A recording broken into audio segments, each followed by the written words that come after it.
All right, how's everybody doing? Just coming back to make a quick video since I still have 2 of my Dark Minion booster packs. And then today, got this guy in the mail, and I'm pretty sure it might have been the Wizards, but I'm pretty sure it's 3 or 4 more of these Dark Minion ones.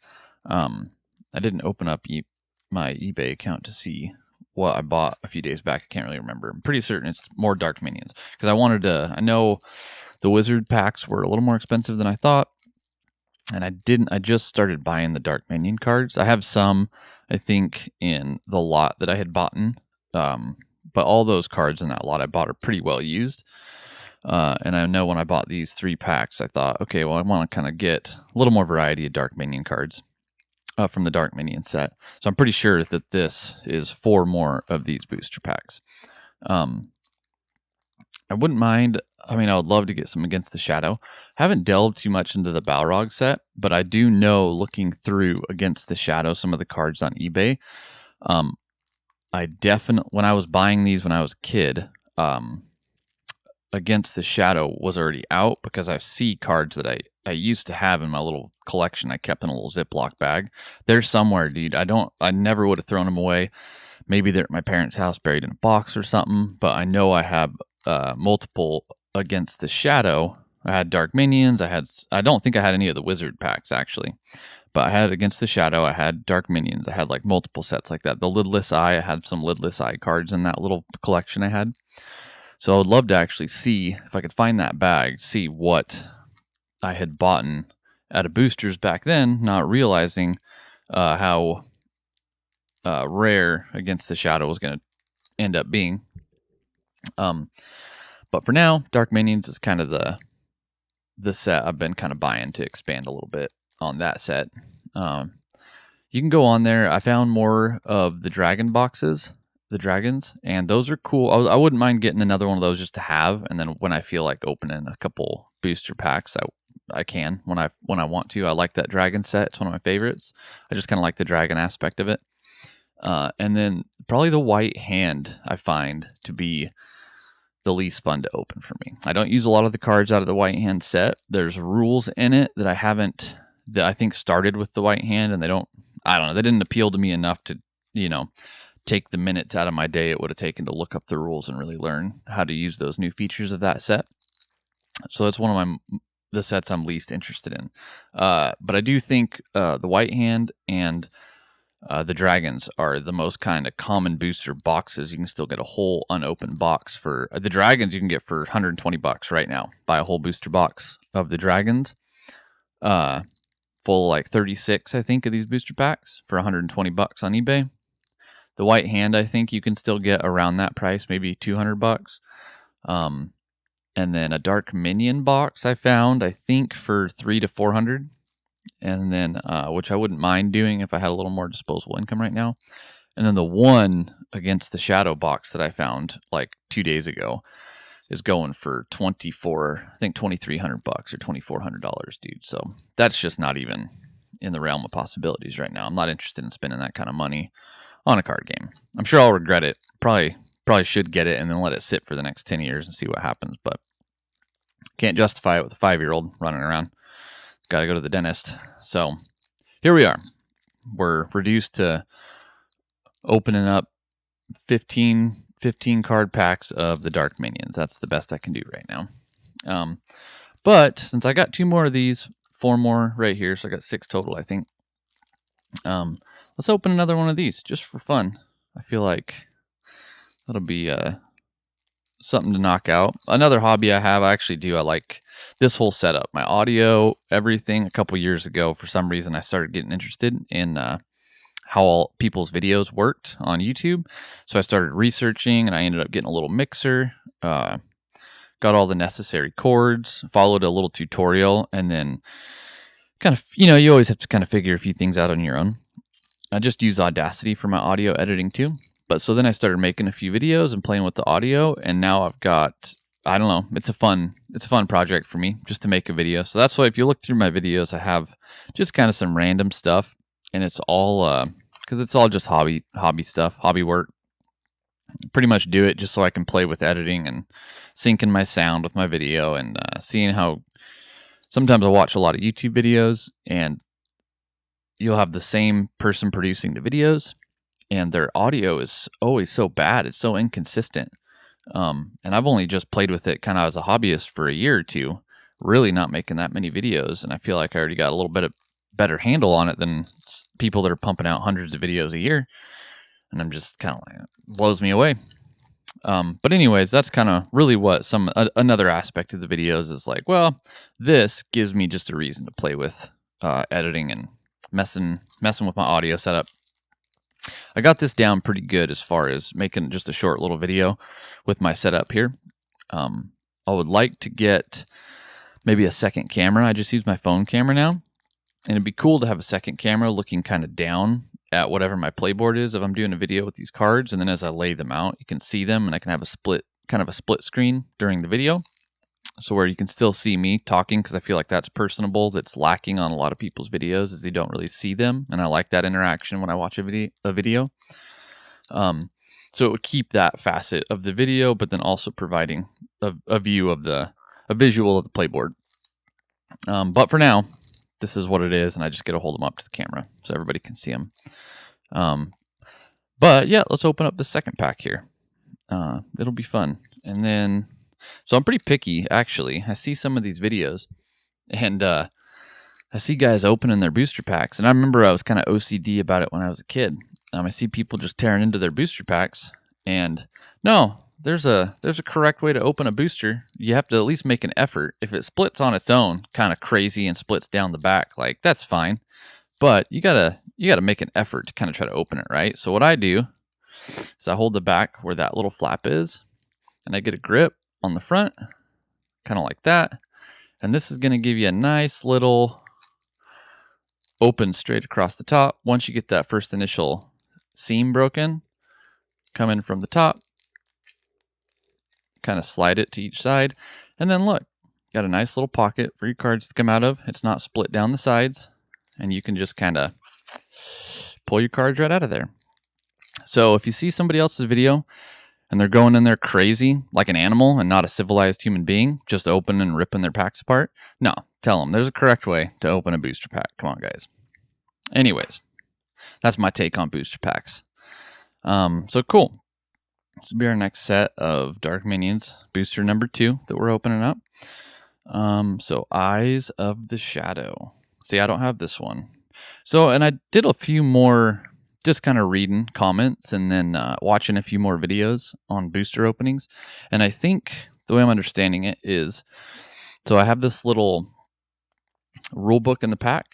I think the first 4 cards are uncommons, I believe. So Eyes of Shadow, that's the first card I got, and that's an uncommon. That's a cool one. I don't have that one either. I don't have this. Nice, dude. I'm probably going to get a lot of cards I don't have. So again, with like the dragons and the white hand, I'd bought in boxes of those and opened them. So I've just probably got most of the cards, other than maybe a few of the rares in those sets. So when I'm opening a booster, the surprise or excitement's gone. I don't even care if it's a common card, if it's a card I don't have and it's like unique artwork. So this Dark Minion set, I still don't have enough of them to where I'm getting uncommons that I already have. So even just that one, like I don't have this. That's Eyes of the Shadow. So that's a cool card I don't have yet. I'm not even going to read it right now. And then right here, Lendian the Oronin. I don't know what that even means. Looks like a little guy with a fife, but that's cool too because I don't have that. So, oh yeah, you got a visual on that. So cool. So I think that's an uncommon. This is just a character. I actually get least excited about these characters. They're nothing special. I don't think anyways. Oh, it's an agent. So I was having a conversation with someone about agents. And it does sound like there's some cool stuff you could do with them if you know the agent rules. I still haven't dove into it yet, but you kind of threw some breadcrumbs out there for me. So if I actually read up on them, it might be a fun aspect to throw into a game deck. So 1, 2, 3. Ooh, this is really cool. To the uttermost foundations. Yeah, I like that. So it looks like a resource permanent event. Playable on a company at an underdeep site during its organization phase. That's simple. Tap site if untapped. This card is played tapped and can only be untapped during your organization phase if the company is at a different underdeep site. If untapped and at a haven, this card may be stored in your marshalling point pile. Only if stored do you receive its marshalling points. Cannot be duplicated on a given company. And the card art is just fantastic. Yeah, that's a really cool one. And actually, something that I would like to make in a play deck is I would like to make a play deck that utilizes, that really is like focused on an adventure kind of in the underdeep sites. I think that'd be pretty fun. It'd be brutal from what I've read about the rules with the underdeeps and a lot of the minions or hazards that are playable in underdeeps. It'd be a brutal playthrough, but that's pretty cool. So I might set that one aside. 1, 2, 3, 4. So if I could be right, could be wrong. I think either that one and then this next card, balance between powers. Maybe those two are rares, because some of these expansions, from what I read, there's 2 rares in each of them. I don't know if that started in Dark Minions or not. So one of those 2 are my rare. To the uttermost foundations or balance between power. So that one and potentially that one. There could be a way on the card to tell that it's a rare too, but I don't know it if there is. So from what I've seen, it looks like everything behind the rule book in these booster packs is going to be common cards, and the stuff in front of those are going to be like uncommons and then rares. Okay, so then we got these are our commons we'll go through real quick. Palm to Palm. I have had that card before, so I know that's a common. Stirring Bones. See, I used to have this. I remember having this one when I was a kid, so that's cool. It's an undead, it looks like, just by the picture. Nice. And actually, one of the things in my play deck, I utilize undead, but a lot of undead are playable in like shadow holds, and companies don't venture to those too often, at least in my play deck, because they're dangerous, and there's other sites I can go to like play minor and major items. They're a little safer. So there's not a lot of reason to go to those unless it's directly related to whatever adventure kind of I'm playing out with the deck that time around. Or if I'm out of places to play like great items or major items, and then maybe it's like, okay, I'll venture into a place a little more dangerous. So, Cunning Foes. I used to have that one too. That's nothing new. Cool picture though. Cool art. I like that. Saw Further and Deeper. Yeah, so a lot of these looks like I have. So these are all the common stuff. Some of these I got in that last pack too, like Reaching Shadow. I know I pulled that on the last opening. Tribal Banner. I know I pulled that. No Waiting to Wander. I have this card in my deck right now, actually. So we know we got that one. Unexpected Outpost. This is actually a really good one.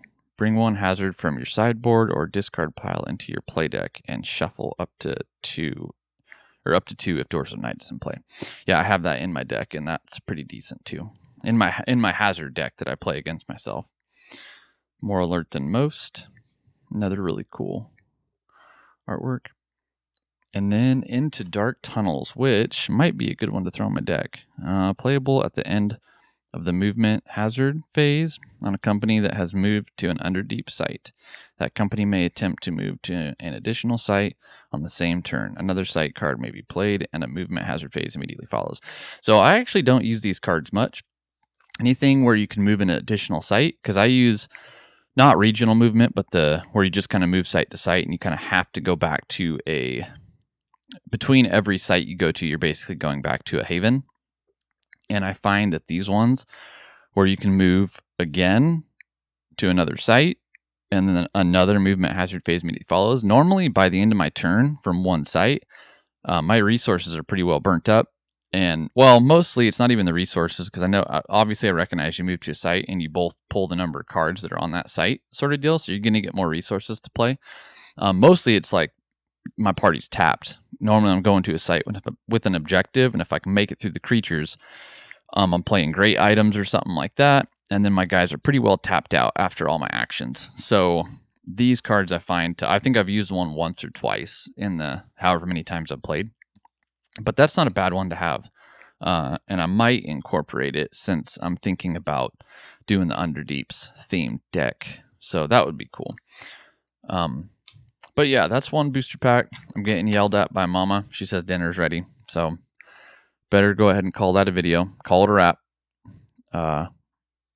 But I got 5 more of those boosters. So I don't know if I'll do one video doing multiple boosters or just keep busting one at a time. Every time I try to do a video, I don't get more than 20 minutes to work to film it. And then I'll have to edit it later, maybe tonight or something. But yeah, that's that. Hope you guys enjoyed it. Have a good night.